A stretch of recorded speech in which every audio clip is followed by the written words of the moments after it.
welcome to Villainous News, your one-stop shop for local and international news. Be sure to like, share, and subscribe for more.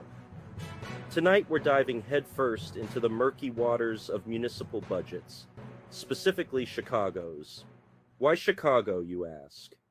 Well, because the Windy City is facing a financial hurricane, a budget shortfall of epic proportions, totaling a cool $982 million for 2025.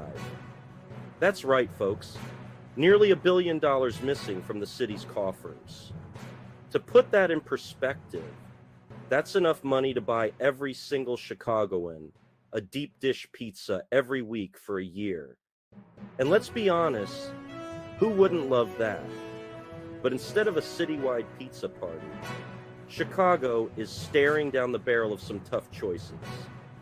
This isn't just some accounting error, folks. It's a full-blown financial crisis, the kind that keeps mayors up at night, pacing the floor in their PJs and clutching a calculator. So, how did Chicago, a city known for its bustling streets, iconic skyline, and questionable pizza-eating techniques, find itself in this financial pickle? Well, as is often the case with these things, it's complicated, but stick with me because we're about to break it down Chicago style. Chicago's budget woes are like a deep dish pizza gone wrong, a messy combination of factors in a perfect storm of financial disaster. Rising personnel costs are a major ingredient in this disaster. Salaries, healthcare, and pensions for the workforce are increasing. These costs are outpacing the city's revenue. Declining tax revenues add to the storm. The COVID-19 pandemic hit Chicago hard. Lockdowns led to drops in tourism and sales tax revenue. Now, let's talk about the man in charge of steering this ship through the financial storm. Mayor Brandon Johnson. Mayor Johnson, a self-proclaimed champion of the working class, is known for his progressive policies and commitment to social justice. But even the most well-intentioned mayor can't simply wish away $1 billion budget deficit. In the past, Mayor Johnson has managed to balance the city's budget without resorting to drastic measures like mass layoffs or deep cuts to essential services. He's achieved this through a combination of careful spending cuts, strategic investments, and yes, even some creative accounting. However, the current budget crisis presents a whole new set of challenges. The magnitude of the shortfall is simply too large to address with the same playbook. The old tricks won't work this time around. The one-time fixes have dried up, and the city is facing a reckoning. Mayor Johnson is now tasked with the unenviable job of finding new and innovative ways to close this massive budget gap, while preserving essential city services and avoiding catastrophic consequences for the city's residents. Section 4. Gambling on Chicago's future. Viable solutions or a roll of the dice. So, what are the options on the table? One proposal is raising property taxes.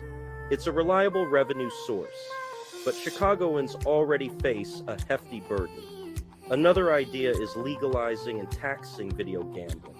Supporters argue it could generate significant revenue. Critics worry about social costs and gambling addiction. And then there's slot machines at airports. Desperate times call for desperate measures, right? Section 5. Tough choices ahead. The balancing act of budget cuts and public services. But let's be real, folks. No matter how many slot machines they install at O'Hare, it's unlikely to be enough to close a $982 million budget gap. That means tough choices are on the horizon. The kind of choices that involve words like layoffs, hiring freezes, and structural changes. These aren't just abstract concepts, folks. They represent real people's lives and livelihoods. Teachers, firefighters, police officers, sanitation workers, the people who keep this city running. Layoffs mean families struggling to make ends meet, mortgages going unpaid, and dreams being put on hold. Hiring freezes mean essential services being stretched thin, longer response times, and a decline in the quality of life for all Chicagoans. And structural changes? Well, that's just a fancy way of saying that the way things have always been done in this city might have to change, and change is never easy. Section 6. Chicago's Economic Crossroads, Navigating Uncertainty and Potential Fallout. So, what does all this mean for the future of Chicago? Well, it's a critical juncture for the city, a moment where the decisions made today will have a ripple effect for years to come.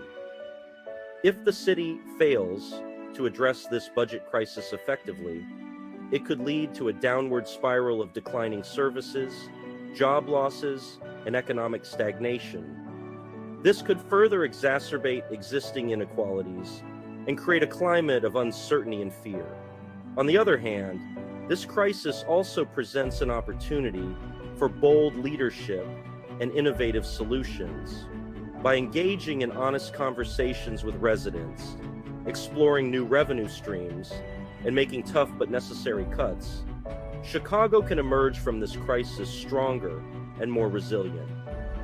The path forward will require collaboration, compromise, and a willingness to challenge the status quo.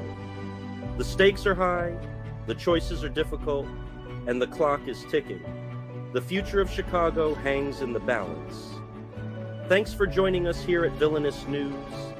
Be sure to like, share, and subscribe for more compelling stories.